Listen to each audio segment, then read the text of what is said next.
Bonjour tout le monde. Aujourd'hui, je vous souhaite la bienvenue sur le cours d'intelligence émotionnelle sur le canal de Centre Hypnose.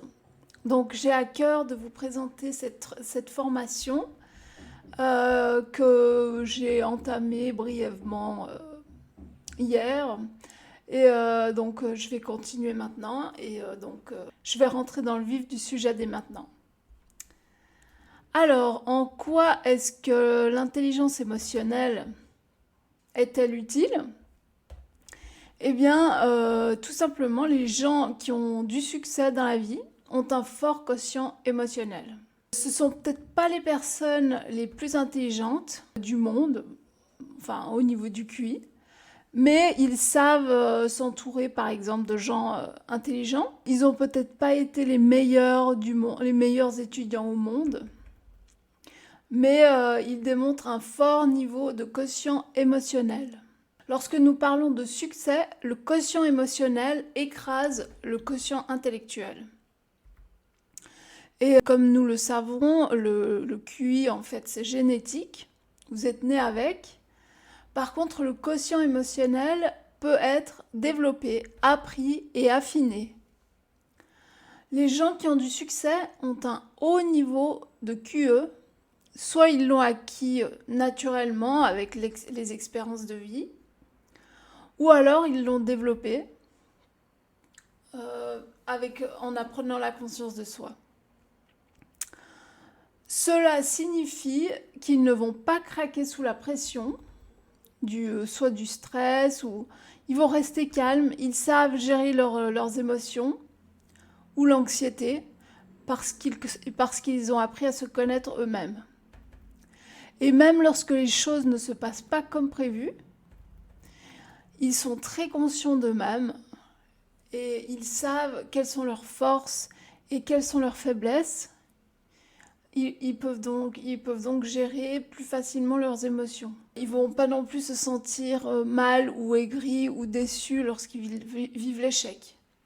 Par contre, il ne faut pas croire non plus que pour avoir un haut quotient émotionnel, il faut être comme un robot qui gère ses émotions comme à la manière d'un James Bond, quoi. Ça n'a rien à voir en fait.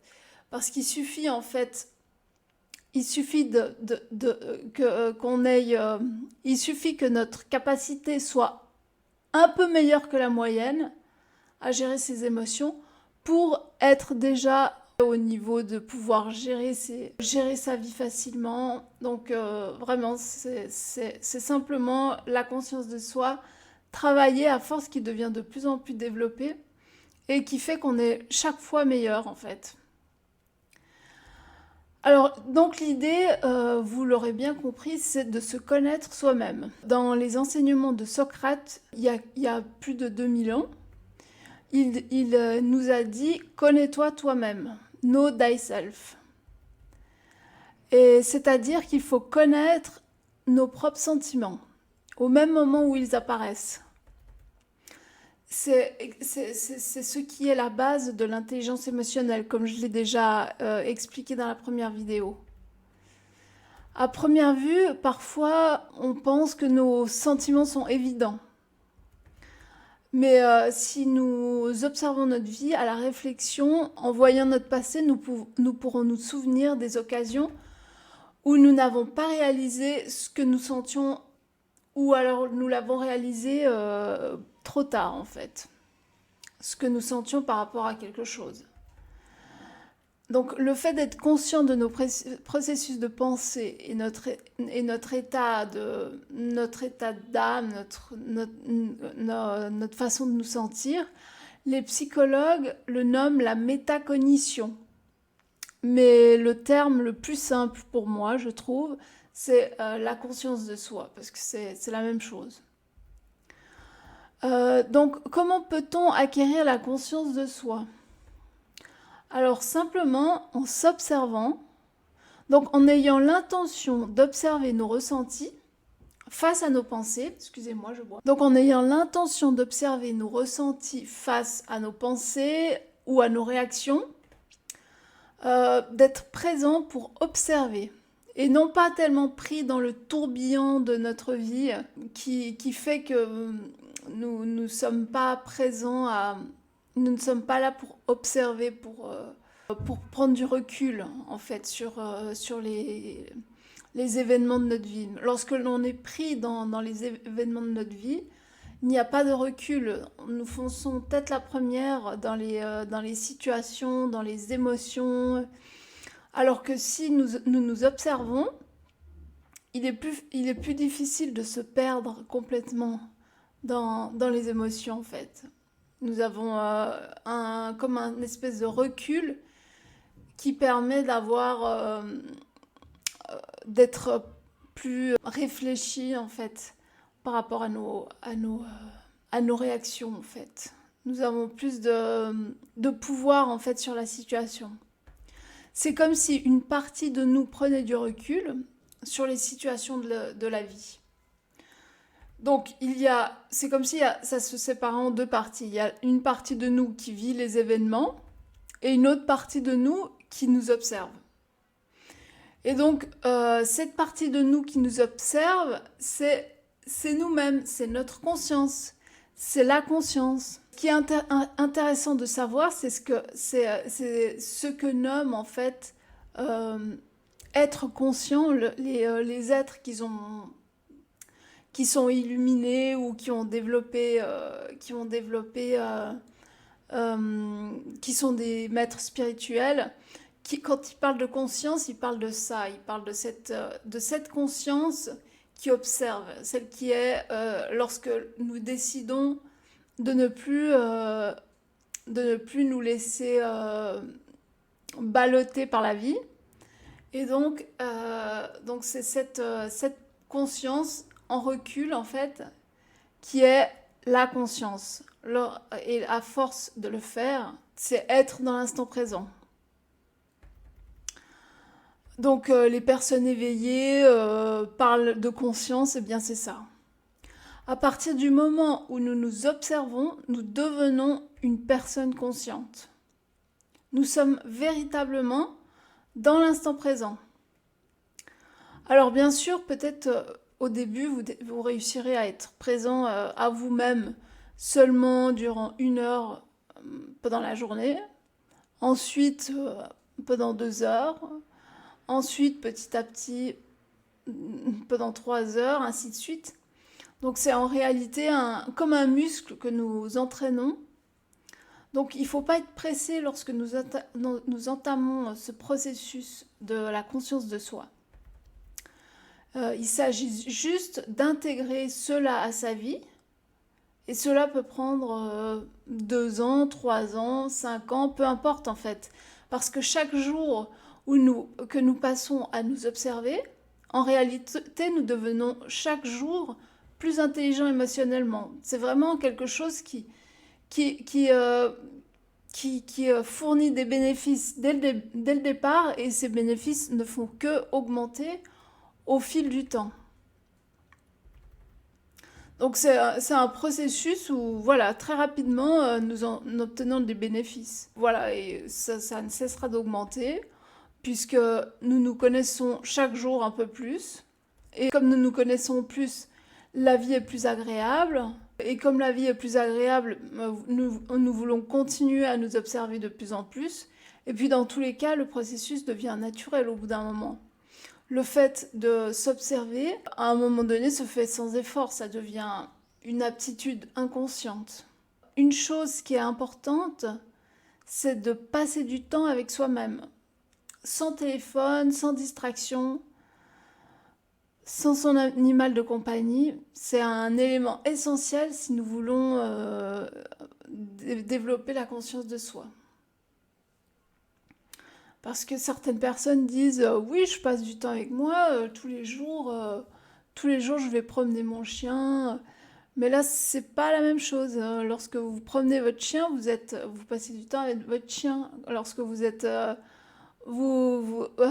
lorsque vous êtes sur les réseaux sociaux, vous passez du temps avec les réseaux sociaux.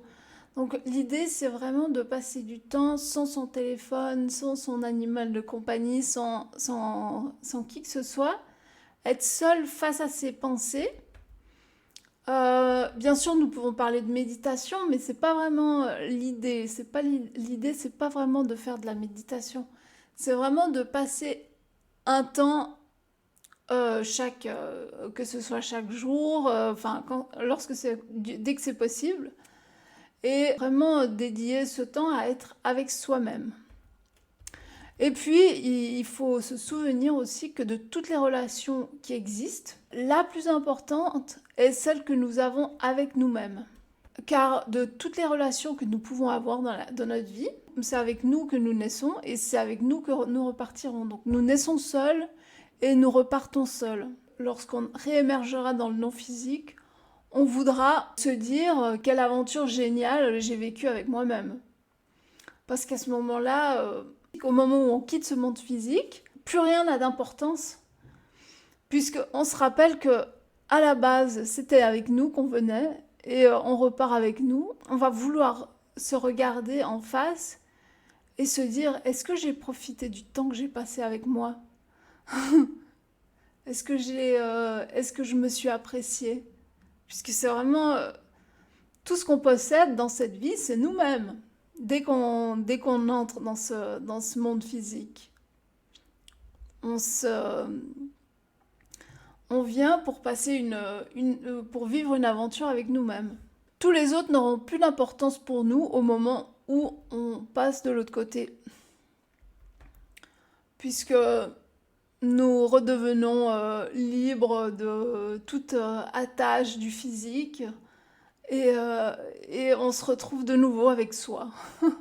Donc il vaut mieux développer cette relation avant toutes les relations, quoi. C'est la plus importante que nous pouvons avoir, c'est notre relation avec nous-mêmes. Et donc nous redécouvrirons à ce moment-là la vérité que nous sommes tout ce que nous cherchions en fait.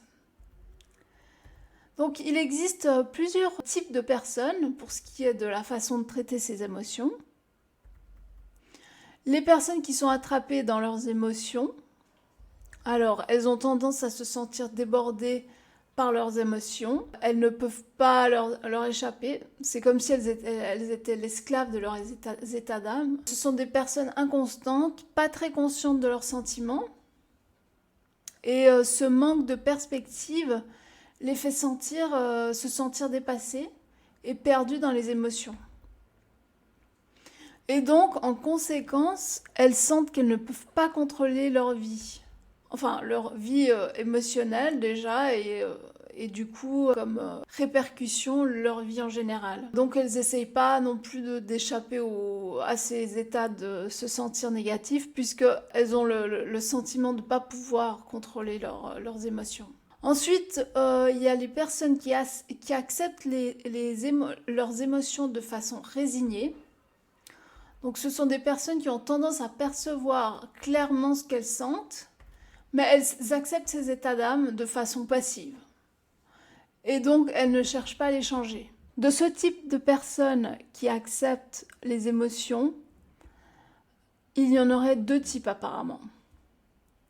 Ceux qui sont de bonne humeur, mais ne se trouvent pas motivés pour changer leur état d'âme, et ceux qui, même s'ils sont clairs au niveau de leurs émotions, ils ont tendance à se laisser entraîner dans des états d'âme plutôt négatifs. Et ils les acceptent avec une attitude de laisser faire. En fait. Donc ils ne cherchent pas à changer cela, même si cela leur cause des problèmes. Et enfin, il y a la personne consciente d'elle-même. Donc, comme c'est compréhensible, la personne qui est consciente de ces états d'âme, au moment où elle les expérimente, jouit d'une vie émotionnelle plus développée.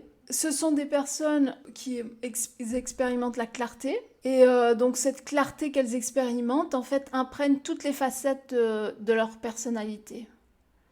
Donc, ce sont des personnes autonomes, sûres de leurs propres frontières. Donc une personne psychologiquement saine, ça va être des personnes psychologiquement saines, qui ont tendance à avoir une vision positive de la vie.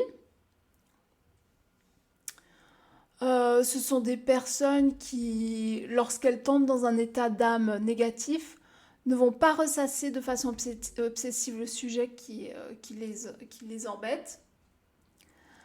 Et en conséquence, elles vont réussir à sortir rapidement de l'état de négativité. Et en plus, le fait d'avoir l'attention, la conscience, donc une observation, cela leur permet de vivre les situations avec un certain recul qui les aide à contrôler leurs émotions.